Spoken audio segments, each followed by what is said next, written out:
Thank you Waheed. నీ lesson number 2 అద్భుతంగా పనిచేస్తోంది. ఆమె కళ్లల్లో అంతలోనే నీళ్లు. సుడులు తిరుగుతూ కిందకు జారిపోతూ. సైక్లోన్లో ఊగే వృక్షంలో ఆమె మనసు ఊగపోతోన్నట్లు శరీరంలోని ప్రకంపనాలు చెపుతున్నాయి.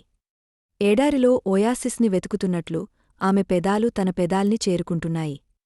వహీద్గాడి లెసన్ నెంబర్ 3. పెదాలు కలిసినప్పుడు చెప్పాల్సిన జానపదం I love you miss dash dash dash. Kumudini నిద్రలోనుంచి మేల్కొన్నట్టు కళ్ళు తెరచింది. I love you. నమ్మలేనట్లు చూసింది. కళ్లల్లో మెరుపు, పెదాలమీద లాస్యం. I too love you. ఇలాంటి ఇంగ్లీష్ మీడియం పనిమనుషులను తనింతకు ముందెక్కడా చూళ్లేదు. కౌగిలి మత్తుగానే ఉందిగాని లోలోపల భయం. ఎక్కువ చొరవ చేస్తే నిజంగానే ఇరుక్కుపోతాడేమో. కౌగిలినుంచి కుముదిని దూరంగా జరిగింది. నీ మనసెందుకు బావుండలేదో చెప్పలేవా? పిట్టగోడకు జేరగలబడింది. చెప్పడానికి సంకోచంగా ఉన్నట్లుంది. మొదలు పెట్టటానికి 1-2 సార్లు ప్రయత్నించి విఫలమైంది. నేను చాలా దురదృష్టవంతురాలిని. కొద్దిసేపటి తర్వాత ప్రారంభించింది. అది నీ అభిప్రాయం. కాదు. ఫాక్ట్స్ అంచేత మేరీ పుండరీకాక్షయ్యమీద ఆధారపడక తప్పలేదు. ఇప్పుడొచ్చిన సమస్యేముందని? ఆమె ప్రవర్తన నాకు నచ్చటంలేదు. ఇంతకాలం ఎలాగోలా సహించాను. కాని ఇంక తట్టుకోవడం నావల్ల కాదు. ఏం జరిగిందసలు? ఆమెకు తాగుడు బాగా అలవాటు. రోజూ ఏ అర్ధరాత్రికో పుల్గా తాగిన స్థితిలో ఆమెను ఇంటి దగ్గర వదిలి వెళ్తుంటారామె ఫ్రెండ్స్. ఆ విషయం ఈ ప్లాట్స్లో అందరికీ తెలుసు. ఆ తరువాత ఆమెకు కనీసం ఓ గంట వరకు నిద్రపట్టదు. అంటే మీరు జోకొట్టాలా? అవును, నా బాడీతో. అప్పుడర్థమైంది. కాని అది జరుగుతోంది మీ ఇష్టంతో కాదా? నాకసహ్యం. ఏ రోజుకారోజు ఆ మర్నాడు ఉద్యోగం మానేసి వెళ్ళిపోవాలని అనుకోవటం. ఉదయం లేచాక ఇంకో మంచి జాబ్ దొరికే వరకు అడ్జస్ట్ అవ్వాలని సమాధానపడటం. అలా జరిగిపోతుంది. ఉన్న పరిస్థితి ఇంకో రకంగా మారింది. ఒక ఐఏఎస్ని అర్ధరాత్రి ఇంటికి తీసుకొచ్చింది. ఇద్దరూ పుల్గా తాగవున్నారు. లోపలికొస్తూనే ఒకరికొకరు ముద్దు పెట్టుకుంటూ సోఫామీదే పడిపోయారు. నేను సిగ్గుతో బిక్క చచ్చిపోయాను. లోపలి గదిలోకి పరుగెత్తి తలుపేసుకున్నాను. ఆ గొడవ ఆ ఒక్క రోజుతోనే పోతుందనుకున్నానుగాని ఆ మర్నాడు ఐఏఎస్ గాడు ఇంకో మినిస్టర్ని తీసుకొచ్చి ఆమెకు అప్పజెప్పాడు. ఇంక ఆ ఇంట్లో ఉండటం శ్రేయస్కరం కాదని నాకర్థమై ఇవాళ ఇంట్లోనుంచి వెళ్ళిపోతానని చెప్పాను. నా బట్టలన్నీ కూడా సర్దుకున్నాను. కాని ఆమె నన్ను బెదిరించింది. ఉద్యోగం మానేస్తే నామీద పోలీస్ కంప్లెయింట్ ఇస్తానంది. నేను వాళ్ళింట్లో డబ్బు తీసుకుని పారిపోయినట్లు అబద్ధం చెప్తానంది. నాకు భయం వేసింది. నన్నొదిలేయమని బ్రతిమాలాను. కాని ఆమె వప్పుకోవటం లేదు. ఇంకొద్ది రోజులు ఉండాల్సిందేనని పట్టుపడుతోంది. ఎందుకు ఉండమంటోంది? అదే నాకు అర్థం కావటంలేదు. నా దగ్గర ఉంటే నువ్వు బోలెడు డబ్బు సంపాదించుకోవచ్చు అంటోంది. అంటే నన్ను కూడా ఐఏఎస్లకు, మినిస్టర్లకు అప్పజెప్తుందేమోనని భయం. అయితే త్వరలో ఆమె మినిస్ట్రీలో చేరటం ఖాయమన్నమాట. నాకు అదే అనుమానంగా ఉంది. ఇప్పుడిందులోనుంచి ఎలా బయటపడాలో అర్థం కావటంలేదు. అర్థం కావటానికేముంది? రిజైన్ చేసి మీ ఇంటికెళ్ళిపో, లేదా ఇంకో ఇల్లు చూసుకో. ఆమె ఆ మాటలు వినేసరికి మౌనంగా ఉండిపోయింది. ఏం? నీకు మేరీ పుండరీకాక్షయ్యను వదలడం ఇష్టంలేదా? అదేం కాదు. నాకు వెళ్ళిపోవడానికి ఇల్లు లేదు. నాకెవ్వరూ లేరు. సురేష్ ఆశ్చర్యపోయాడు. ఎవరూ లేరా? ఆమె తల ఊపింది. తమాషాగా ఉందే. నీకు చదువు సంధ్యలు చెప్పించి, పెద్దదాన్ని చేసి, ఓ ఇంట్లో నౌకరుగా పెట్టి మీ వాళ్లు హఠాత్తుగా మాయమైపోయారా ఏమిటి? అది నా దురదృష్టం. అంతే. సురేష్ చకచక ఆలోచించాడు. ఇదే అవకాశం తను మేరీ పుండరీకాక్షయ్యను బ్లాక్మెయిల్ చేసి ఉద్యోగం సంపాదించుకోడానికి. అల్రైట్. 2-3 రోజులు ఓపిక పట్టు. నేనేదైనా ప్లాన్ ఆలోచిస్తాను, సరేనా? ఆమె కళ్లల్లో అంతవరకు కనిపించిన దైన్యం తొలగిపోయింది. తప్పకుండా హెల్ప్ చేస్తారా నాకు? నీ పదాలమీద వట్టు ఆమెను ముద్దు పెట్టుకుంటూ అన్నాడు. థాంక్యూ. దూరం జరుగుతూ అంది. ఆమె వెళ్ళిపోయినా 701 ప్లాట్లో చాలాసేపు కుమిదిని గురించే ఆలోచనలు.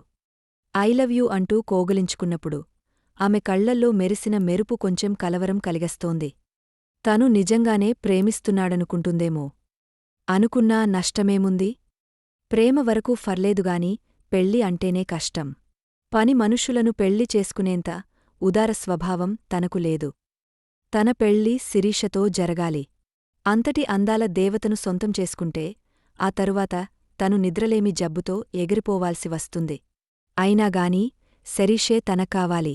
మర్నాడు టాంక్ బండ్ చేరుకునే సరికి రాధిక అప్పటికే తనకోసం ఎదురుచూస్తోంది.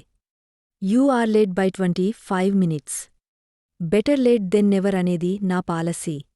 చాలా గొప్ప పాలసీ. పదండి. ఆఫీస్కెళదాం.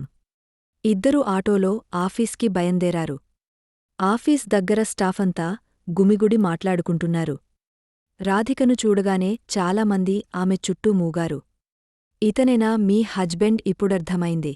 ఇంతకాలం ఆఫీస్కి రానికుండా ఎందుకు దాచిపెట్టావో? చాలా స్మార్ట్గా ఉన్నారు కదూ?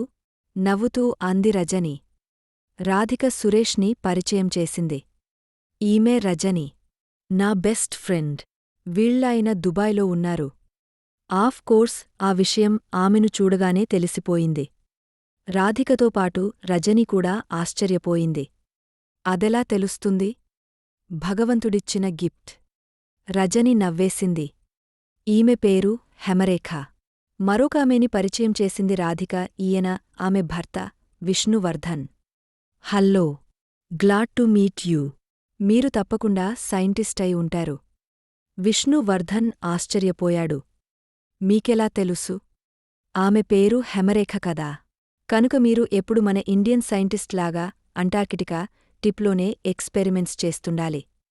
హెమరేఖ నవ్వాపుకోలేక పక్కకు తిరిగే నవ్వేసింది. ఈమె పేరు మిసెస్ సహాని. సన్నగా ప్లేయింగ్గా ఉన్న మరొకావిడను పరిచయం చేసింది. నమస్తే అందామె నార్త్ ఇండియన్ యాక్సెంట్తో. నమస్తే. మీ పేరు సహారా అంటే జస్టిఫికేషన్ బావుండేది. ఆమె చిన్నబుచ్చుకుని పైట సరిజేసుకుంది. దూరం నుంచి వారిని గమనిస్తోన్న ఎండి శివరావ్ వాళ్ల దగ్గరకొచ్చాడు. హలో జెంటిల్మన్, నీ పేరు మర్చిపోయాను అన్నాడు ఆప్యాయంగా కరచాలనం చేస్తూ. సురేషండీ. అవునవును, గుర్తొచ్చింది. సురేష్. అన్నట్లు ఈ నెల రోజుల్లో ఏమైనా ఇంప్రూవ్మెంట్ ఉందా? ఏమోనండీ. ఒక్క క్షణం కూడా వృధా చేయకుండా కష్టపడుతున్నాను. తప్పకుండా సక్సెస్ అవుతాననే నమ్మకంగా ఉంది నాకు. 1-2 హాస్పిటల్స్ వాళ్లు కూడా పిలిచారు. ఇంకా రిజల్ట్స్ రాలేదు. కష్టే ఫలి అన్నారు కదా పెద్దలు. పైగా నువ్వు రాత్రిబవాళ్లు కష్టపడ్డానంటున్నావ్. తప్పకుండా కవలపిల్లలు పుడతార్లే. సురేష్ ఉలిక్కిపడ్డాడు. కవలపిల్లలా? కవలపిల్లలేమిటి? ఓర్నీ! మరీ అంత భయమేమిటోయ్? జోక్కి అన్నంలే. కావాలంటే నిజంగా కవలపిల్లలు పుడతారా? వద్దంటే మానేస్తారా?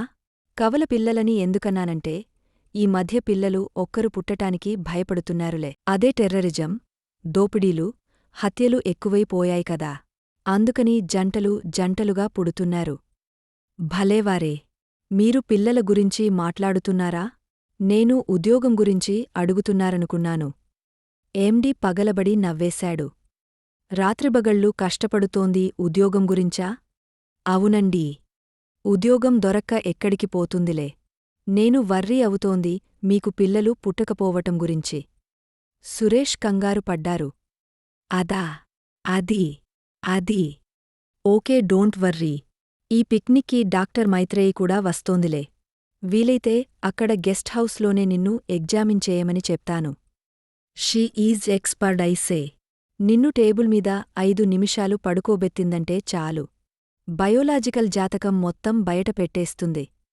పెద్దగా హరన్ కొడుతూ డీలక్స్ బస్ వచ్చి ఆఫీస్ ఆవరణలో ఆగింది. అందరూ బస్సెక్కేశారు.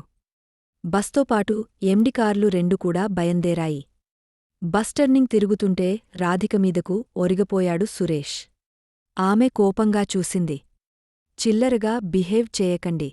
I don't like it. అలాగా? ఆ సంగతి ముందే చెప్పలేదేం మరి? మీలాంటి అందమైన అమ్మాయి విడాకులు కావాలని కోర్టు కేకిందంట. జడ్జిగారు ఆ అమ్మాయిని చూసి జాలిపడి విడాకిలివ్వాలన్న నిర్ణయానికే వచ్చేశారు. ఏదో 4-5 ప్రశ్నలడిగా విడాకులు ఇచ్చేయాలని మీ భర్త మిమ్మల్ని రోజూ తాగవచ్చి కొడుతున్నాడా? అనడిగాడు. కొట్టటం లేదు అందట ఆమె. పోనీ కట్నాలు, కానుకలు తెమ్మని మిమ్మల్ని వేధిస్తున్నాడా? ఊహూ. వేధించటం లేదు. జడ్జికి చిరాకేసుకొచ్చింది. మరి ఏ తప్పు చేయందే విడాకులేలా ఇస్తాను. అల్రైట్. ఆఖరి ప్రశ్న అడుగుతున్నాను. మీ భర్త ఇంకెవరితోనైనా ప్రేమకలాపాలు జరుపుతున్నాడా? ఆ అవునండీ అనేసిందామె. దానికేమైనా రుజువుందా? ఉంది. నాకు పుట్టిన పాపల్లో ఆఖరి పాప అయన పాప కాదు.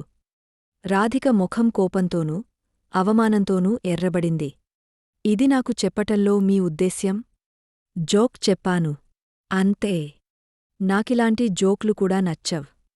బస్టర్నింగ్ కొట్టేప్పుడు భుజాలు తగిలినంత మాత్రాన తప్పంతా నాదైనట్లు మాట్లాడటం నాకు నచ్చదు. హూ.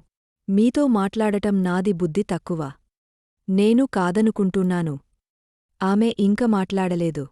కిటికిని అనుకుని కూర్చుని బయటకు చూడసాగింది. స్టీరియోలో కాసెట్స్ ప్లే చేస్తున్నాడు డ్రైవర్.